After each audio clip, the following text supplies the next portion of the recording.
con agua. Nunca se le regó agua. De hecho, es uno de los arbustos más famosos de la historia del mundo. Ese es el famoso arbusto ardiente que Moisés, ante el cual se inclinó. Así dicen. Nos contaron que nunca había sido regado. Estuve interesado porque a qué servía de esa tubería de ahí, pero ellos insistieron que era una tubería muerta, lo cual no había agua en ella, pero era un arbusto muy espinoso, así que me preguntaba si había otro detrás de él. Bueno, sin embargo, ustedes pueden orar al arbusto y les puede dar una bendición. Bueno, yo no quise orar, pero pensé que quizá tocándolo lo ayudaría. Pero desde entonces no he sentido nada. Pero bueno, ahora ese es el tipo de paganismo que está siendo enseñado allí. ¿No es eso increíble? Esos son dos diáconos sentados afuera. Donde quiera que la así llamada contrarreforma comenzada por los jesuitas ganó el nacimiento de la gente, el vernáculo fue suprimido y la Biblia fue guardada de los laicos. Tan ansiosos estaban los jesuitas de destruir la autoridad de la Biblia, el Papa en papel de los protestantes, como ellos la llamaban despectivamente, que incluso no se frenaban de criticar su autenticidad y valor histórico. Los jesuitas hicieron guerra contra la Biblia protestante. Antes de que los ingleses pudieran juntarse a la manera de pensar de la Europa continental y ser llevados al punto de cuestionar su gran Biblia inglesa, su manera de pensar debía ser cambiada. Se tuvo que hacer mucho para desacreditar en sus ojos la Reforma, su historia, doctrinas y documentos, que ellos admiraban como una gran obra de Dios. Entonces, eso es lo que ellos tuvieron que hacer. Ellos tuvieron que destruir ese pensamiento. Ahora, una declaración muy interesante, y veremos de quién viene en un momento.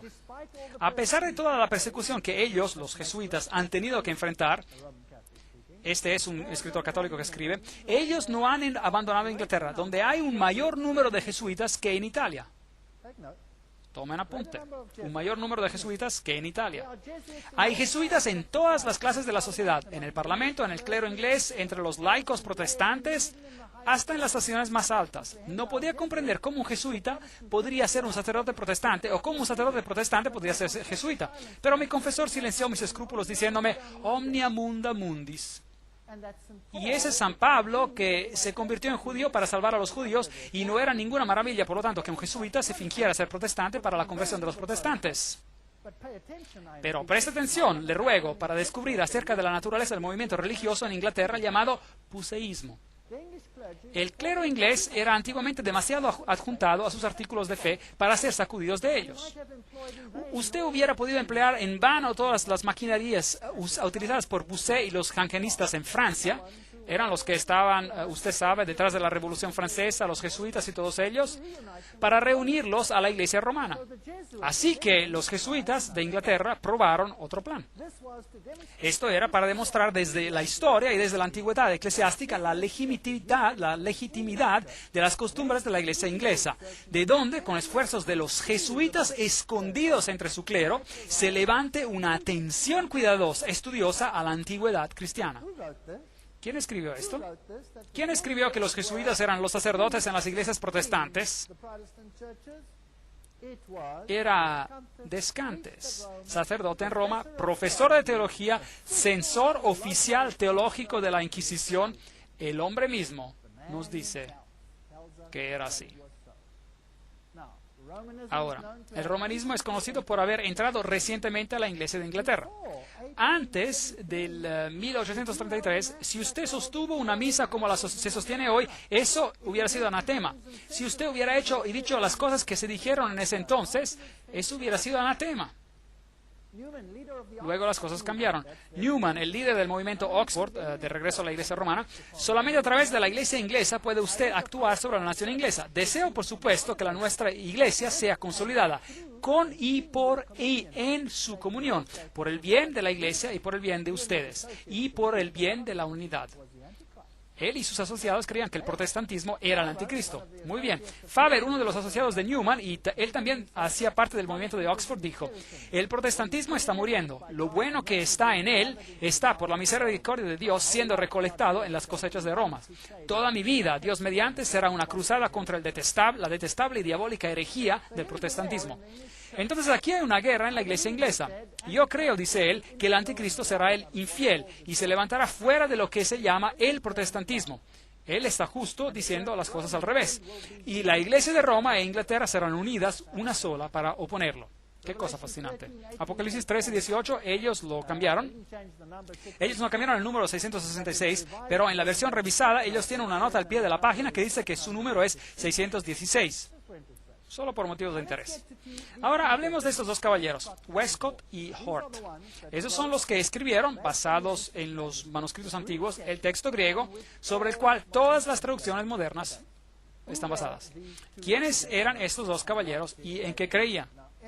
Ahora, todo lo que les voy a decir acerca de ellos viene de dos libros escritos por los hijos de Westcott y Hort, publicando sus propias cartas. Esto no es lo que alguien dice acerca de ellos, esto es lo que ellos mismos dicen sobre lo que creen.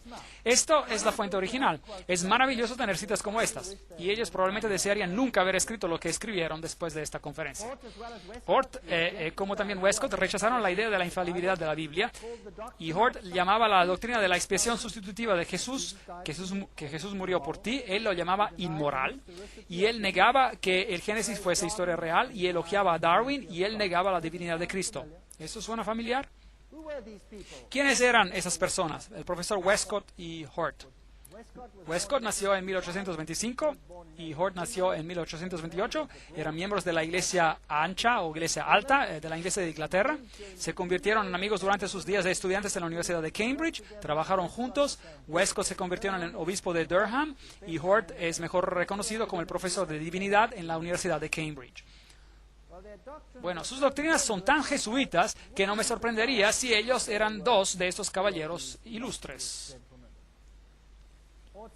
La opinión de Hort sobre la evolución dice: el principio de un individuo es exactamente tan inconcebible como el principio de una especie. Me asusta ciertamente encontrarte decir que no has visto ningún hecho que apoya una visión tal como la de Darwin. Él era un darwinista. Y él dice, su libro me ha llevado a la conclusión que alguna clase de desarrollo tiene que suponerse. Entonces, él era un darwinista.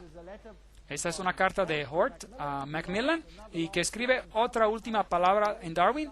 No dejaré que el tema se abandone de manera apresurada o de hablar, o para hablar más correctamente, no me dejará caer a mí. Así que él continúa diciendo que es un darwinista. Así que esta otra carta de Hort a Westcott dice, ¿usted ha leído Darwin?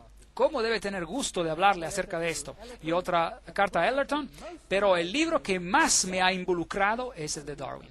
No necesitamos leer toda la cita, pueden leerla ustedes mismos.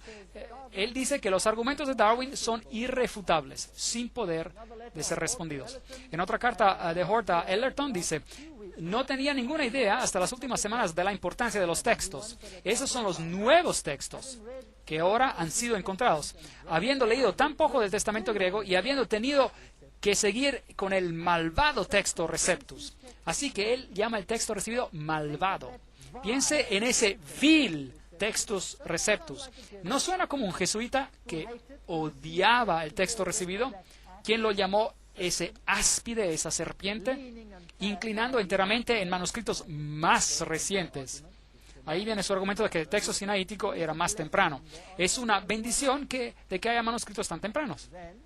Entonces, Hort, al reverendo Ellerton, un resultado de nuestra charla, pero también decirle, él, Westcott y yo, vamos a corregir un texto griego del Nuevo Testamento unos 2 o 3 años, por lo tanto, si es posible. Y luego él habla de Lachmann y Tischendorf, que suplirán los materiales, y luego él dice, nuestro objetivo es de proveer al clérigo, generalmente, escuelas y etcétera, con un texto griego portátil que no sea desfigurado con corrupciones bizantinas.